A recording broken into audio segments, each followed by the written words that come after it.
Hey, how are you? It's Armando Cruz, creator and founder of Cruz Country Fitness and Physical Therapy. And in today's video, I want to share with you uh, whether or not you should do cheat days or cheat meals. Now, this question was sent in by one of my clients, and she really wants to understand more along the lines of, you know, what should you do? Should you do cheat meals? Should you do cheat days? Should you do them at all? Are they beneficial? Are they not? And I'm sure at some point all of us have heard that term, cheat meals, cheat days. I'm going to give you two contexts in which to put that, and you see which one will serve you best. The first context is when you're going straight at it. Why do people use cheat meals, cheat days? And that comes in context when you are in a highly regimented eating and feeding schedule, one that often is not sustainable. Hence, you need to mentally and emotionally and physically just take a break to help recover. The same way that, when you train hard, you need days to recover. The same way, when you're mentally focused on your eating regimen so much, the cheat days or the cheat meals actually help restore and help your body recover and come back stronger so that you can stick with it for longer. So that's a very important point to pay attention to. Say, okay, look, this is in context of a bigger thing, something that's a lot more in depth.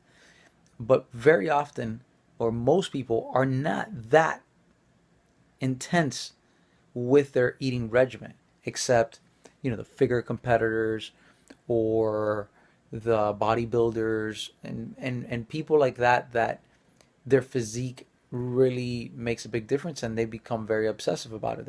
You have to become obsessive, or if not, you're not going to get the results. That's just the it's part of the journey. Okay. Personally, I dislike the whole concept and the mindset around it, because it doesn't, basically what you're saying is what I'm doing is not sustainable, and I don't want to, so it's not sustainable, and I need to take this break in order to be successful. And so, what I would suggest is create a lifestyle plan, an eating plan, a feeding plan that energizes you and makes you look forward to it. Because that is something that's has some longevity along with it. And that's more important to me, because I'm more interested in creating a lifestyle habit of health and wellness and vibrance than losing 10, 20, 30 pounds quickly.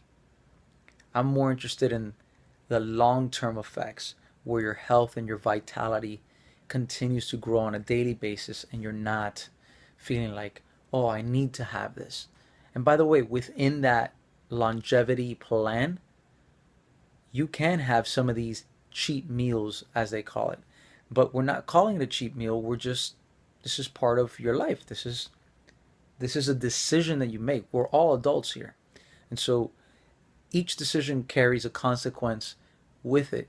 And as long as you understand that and how it's going to serve you and serve your overall purpose and vision, then I think you're going to be in um, a much better state, a healthier mindset than going through these peaks and valleys of regimented militant eating, and then you go crazy and cheat days and cheat meals, which again really goes against the general principle. I mean, there's a time for it, but that's not the focus that I would want. So cheat meals, cheat days, if you're going to be highly regimented, militant about the way your eating schedule and what you put in your mouth, yes, it's going to be very beneficial for a mental recharge and your body to kind of reboot on a weekly or monthly basis.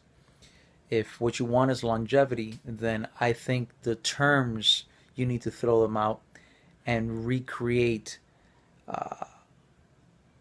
a daily vision of what you actually want your life to look like that includes food and grow from there. I hope that's been helpful. If you have questions, or maybe you heard something different, or maybe you heard something similar, leave your comments below. I'd love to hear it, and I'll see you in the next video.